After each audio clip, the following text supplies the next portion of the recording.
নাম হলো শিবশঙ্কর মহারাজ।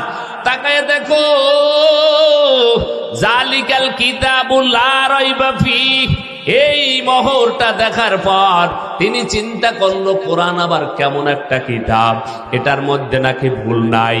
ভুল বের করার জন্য যখন চেষ্টা করলো, যখন তিনি কোরআন রিসার্চ করা শুরু করেছে, কোরআন যখন রিসার্চ করতেছে, দেখে কোরআনের ভুল বের করার জন্য যখন সামনে আগাইতেছে, এইবার কোরআনের ভুল বের করব তো দূরের কথা, এইবার তিনি দেখেন কোরআনের ভুল ধরতে যাইয়া তার নিজের জীবনের সব ভুল ধরা পড়িয়া গেছে।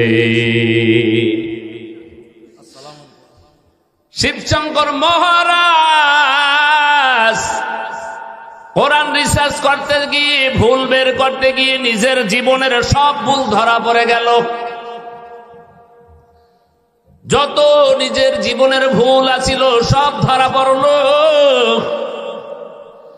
তিনি নিজে ইচ্ছা করলো মুসলমান হয়ে যাবে, কারণ আল্লাহর কোরআন সত্য।